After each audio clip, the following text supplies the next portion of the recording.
Welcome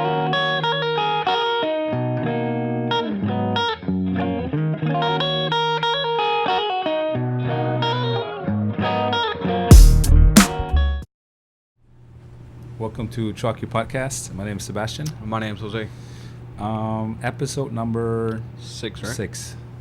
5 was emissions. Not Winter emissions. Winter prep. 5 was winter prep, and 6 is Emissions. pros and cons about emissions. That was a requested topic from One of the our viewers. Yes, I think it's definitely a good one to talk about, and we are prepped for sure. I think we're gonna have a lot of free-flowing conversation here because it's a very interesting topic that we both have a lot of experience with. So the number one question is, first I would start, well, what did we have last week with emissions in the shop? That could be a good start. Yeah, we had a D rate on a D13. Had a bad DF pump and NOx sensors. Well, the guy just purchased a truck, so he didn't have any.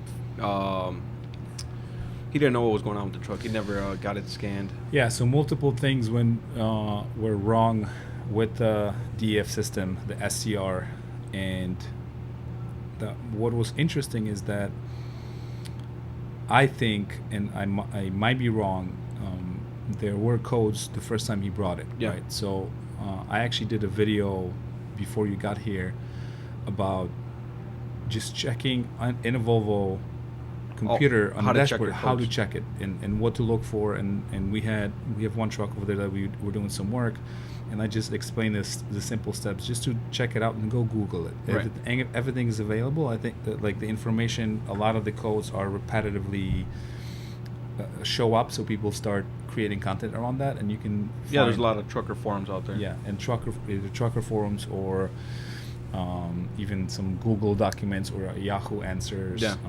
That's definitely helping, and I don't think, and so definitely he would benefit from digging into the codes that he had in his dash, or even knowing how to do that properly, because that was one of the things the first time we hooked it up. There's already a list of codes that we were like, okay, this is going to be emissions related, and then he luckily made it back, right? But it's still ongoing. It's now it turned out to be SCR is messed up on it. Yeah, so it's not. So it's at the end of its life cycle. So yeah, it's at what 600? Over 600,000. Yeah, it's over 600,000. So around that time. Yeah. So that's definitely one of the cases that we just had in the shop. And okay, so pros and cons. I would say what I see, guys. Can I? So let's say, why is that such an interesting topic, and why people delete emissions? From what I see, the guys are deleting it is cost. That would be number one. It's costly to taking care of keeping up with the emissions. EGR valves, EGR coolers, DPF sensors, NOx sensors. It adds up. Yeah. DF pumps. Yeah. I would say that's the number one factor why guys are going on that side, leaning that way. Yeah, cost definitely is number one. We've mentioned before, you're trying to obviously prevent the production of soot and NOx, which is a normal thing for a diesel engine to produce, and it's complicating the entire system, the entire layout, because now you're trying to eliminate things and also increase the fuel efficiency, because when you're deleting emissions, that helps your fuel efficiency. Yeah. Right? But there's another argument. Well, new trucks also have good efficiency, because you see a lot of the newer trucks up in 9s even, that's what they claim. That's what they claim. I've never seen one myself. I've never seen one as well. I know of 12.7 Series 60 Detroits that get up there with a very smart owner-operator. But why do you think, so what's the counterpoint is, well, new trucks also have good emissions, and so why do you think that is?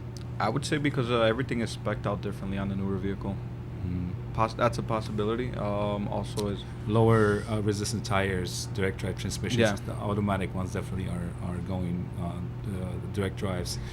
They're a lot more aerodynamic. Aerodynamic, yeah. That's a seen big the big one progress right there, yeah. with that's even on Volvos. Look at the Max, the new Mac, how it's a lot designed, more yeah. aerodynamic. All the Freightliner, The Cascadiers Evolutions, themselves, yeah. and the new Volvo that just came out, how everything is addressed. Yeah. The bottom of the truck, the flow, The skirts on the sides. Yeah, so that helps for sure. And then it usually comes with good tires, Yeah. Direct drive transmission, and if the system works properly, it will be efficient. Yeah, right? definitly. But if you have a sensor that's failing, then you're not going to get the best. Sensor- You're not going to get that claimed Yeah. 9 miles to go. Of course. And then obviously if one of the system fails, then you have to figure out what caused the system to fail, because it could be many things, Yeah. right? And then now we have to figure out, because the system gets so complicated. Okay, why did the DPF get clogged up with soot? so quick. Well, is the engine running cold? Why Yeah. is it running cold? So it's a step-by-step thing, and you have to eliminate that. That gets expensive. Yeah, doing all the diag, it's going to be expensive and time consuming. Right. So the pros. Let's start with the pros, and then we'll talk about the cons. So what are the pros of deleting emissions? What we said, The general cost. knowledge pros that are available, obviously out there. Fuel mileage. online. It's going to obviously that was we mentioned mileage, fuel yes. mileage. Cost effective. It's going to be more profitable, I guess you can say, for the You don't have owner. to sp- yeah, I you don't guess. have to spend money on expensive repairs. Yes. Yeah. Mm-hmm. I would say cleaner running engine. Yeah, definitely. Intake's So not going to be getting- longevity of yeah. like your engine's definitely gonna run Yeah. longer, right? And we've seen that. I mean, you tell me more. You would have more experience about working with emission and non-emission engines. The mileages that they come in with, right? Yeah. Obviously, the non-EGR engines, non-emission engines, Detroit's N14s, they have more miles on them than those ISX at like 500. Some of them even at 300, they already needed an overhaul. Yeah. Consuming oil or some bottom end issues on those. So literally the mileage of the lifetime of a truck drops with emissions. Oh, definitely. Right, because you see those simple engines go up to 1.5 range. Yeah. Let's say 1 to 1.5, And the emissions, I would say that luck if you hit what, If you- 800, 900, if you if you even hit the one. million. Yeah. Yeah, but that's why the deleting emissions topic is so hot, is because it is a government regulation, and let's state that it is illegal to delete. Yeah, it is, Right. definitely. So definitely knowing that right from the get-go, you need to be aware of That there is a fine if you do get yeah pulled over. And then it's making it obviously harder for owner driver to not only understand it really, but also But to also maintain it. maintain it, and also to be to have good profits. Yeah, I would say, yeah. especially as a one owner, like a owner operator, one Mhm. truck, it's gonna be pretty hard on you. Yeah. So you have to be very smart. So the price. So fuel mileage, maintenance cost is lower. Longevity of the truck. So lifetime of the engine. Yeah. And then downtime Downtime. Yeah. for sure, because now your DPF needs cleaning, and you're usually out 1 day out of work. Takes diagnosing the truck takes a lot longer. And I'm looking at your list because I have mine here. And well, that's something that definitely we didn't switch to cons yet. So No, it's we didn't. More about pros. So you're keeping obviously more profits, right? But what are the cons then? Let's talk about The cons, I would say, you wouldn't be able to take your vehicle in for a dealership repair. Obviously, it's going to void the warranty. Dealership, or even some smaller independent shops will not. They will not touch want to Yeah. work on it because they don't want to be held reliable for anything. Yeah. And you really don't know if you're especially have somebody coming in already with a delete. You don't know what somebody did to that truck. Exactly. I mean, it's you know, having a deleted emissions and not reprogram ECM is asking for a lot of issues, and we're not going to touch a truck like that, because you just don't know. It's a Pandora's box, and then the owner's going to be he's going to point the finger at you. You messed it up. I would say, well, we mentioned it is illegal. Yeah. And it is a minimum of what, $10,000 fine, I believe. That's what I heard. Yeah.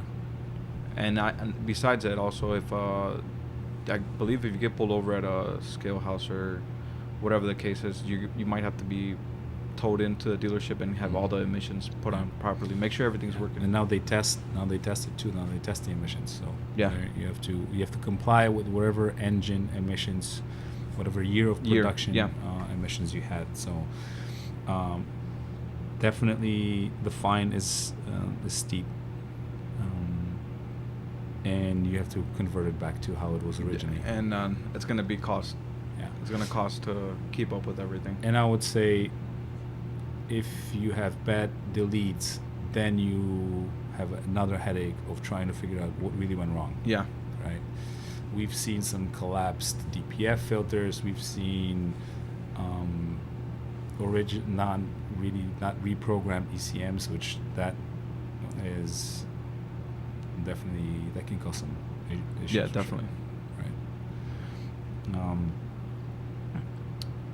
And what else would you? I had a thing I was going to tell you about the cons for deleting it, but the number one thing is understanding when you're buying the truck at its life cycle, because understand the mileage on it. Yeah. Like the guy that you mentioned, he bought it at 600,000. You gotta understand that SCR is old already. Yeah. VGT turbo is already old. DPF, DLC, everything's old. Yeah. So you expect to throw some money in that truck. Yeah. Understanding the lifetime of the components. Yeah. The lifetime of the components, but what was done. The truck. Yeah. Yeah, because and what I was gonna say, there are some. Some guys I've heard would take a 05 Volvo. Yeah. Or let's say I've known of a situation where a guy had a 2014 780 Volvo, and he retrofitted with D12. Right. Yeah. So that's also illegal. You have to keep, because it's not a glider. Like the glider comes as a glider, as a chassis that you can put any engine in.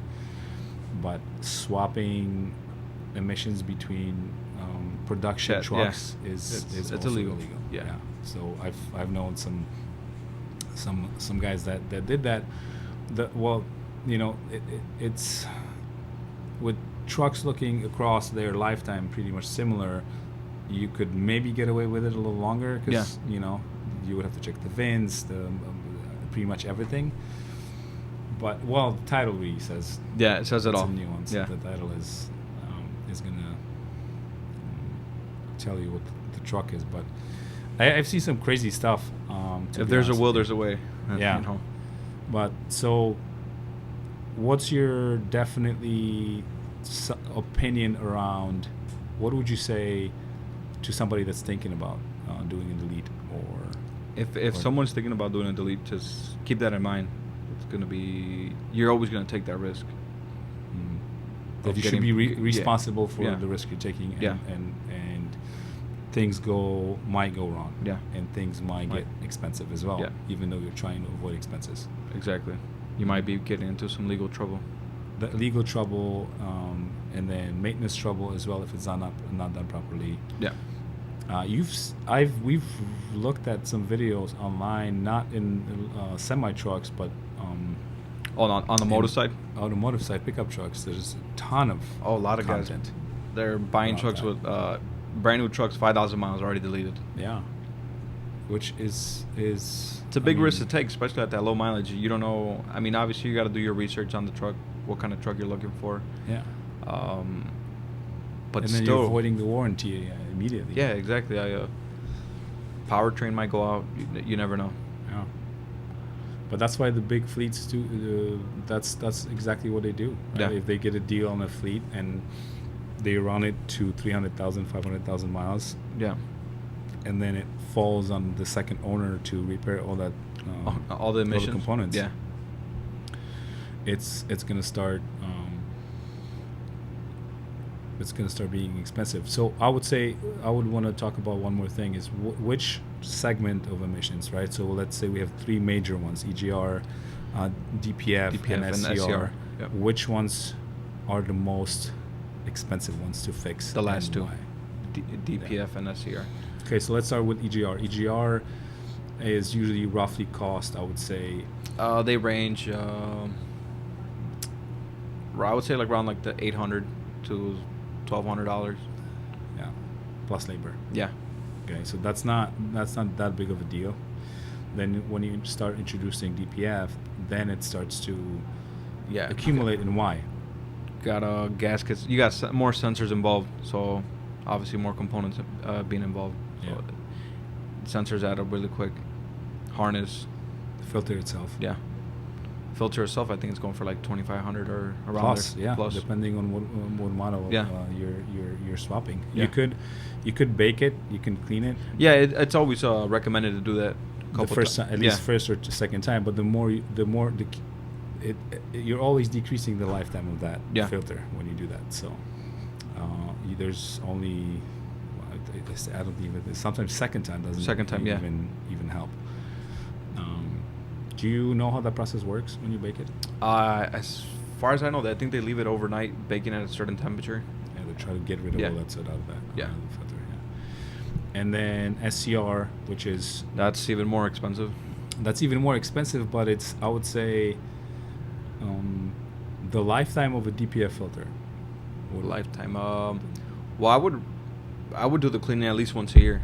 Okay, but External mileage wise, because we started with talking about SCR, and I would want to compare Okay, DPF and mileage-wise. SCR because mileage wise at SCR you're looking at the Let's say 500. Let's say 500,000. Yeah. Around there. And then what about DPF then? Because DPF has a lot life shorter. Yeah, so I would say half of that, Life. 250. Yeah, yeah. And I would clean it. It depends how many miles you're running a year, but every 100,000 at least do a clean. Yeah, and then so that's why I wanted to go back to that because within that one life cycle of an SCR, you're gonna Yeah, you have get at least couple cleanings of a DPF, DPF, yeah. which that DPF just keeps building up because you gotta take it out, Yeah. send it out, your downtime, all that adds up. Yeah. Right. So, but yeah, if the SCR fails or is at the end of the life cycle, then pretty much everything's Everything's gonna have to go. need. Yeah. Yeah, and that can add up pretty quickly. What is SCR like going for? typical range? I would say like 5 to 7, roughly. That would be the range, yeah. Yeah, 5 to 7,000 roughly. I say that's They plus have labor. They have aftermarket options, but always go with OE. Yeah, true. Any of the boxes or anything that you think avoids the when you hook up a box, and what's your take on that when you're hooking up a box that cheats the system a little bit? You still have to pretty much do a couple of things to the system. You're not going to be able to just hook up a box and get away with it because the DPF filter is going to Yeah, it's gonna collapse on you. yeah, if you drill it. Yeah. Which that's what we've been seeing. Drilling DPFs can create a problem in itself if it's done Yeah. badly, which it shouldn't be done. But collapsing, causing a lot of back pressure, and then yeah, you're trying definitely. to figure out what happened. What's and going just on. Delete it. Truck derating. Exactly. Yeah. Okay. Perfect. I think we covered a lot. Yeah, it's a pretty good topic. Hopefully, hopefully we answered the guy's question. Questions, and feel free to Leave any more leave comments or ideas of any other topics. Yeah. That helps for sure. And we always, what I'm thinking is what we should do, Like a walk around on a truck.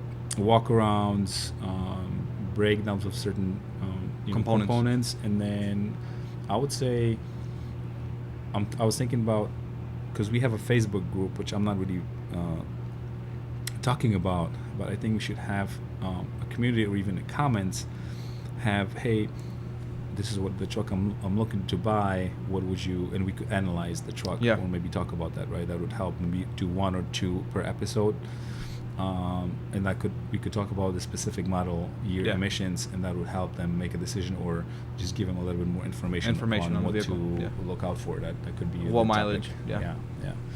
So, perfect, man. Thank you guys for listening, and subscribe if you haven't, and we'll talk to you soon.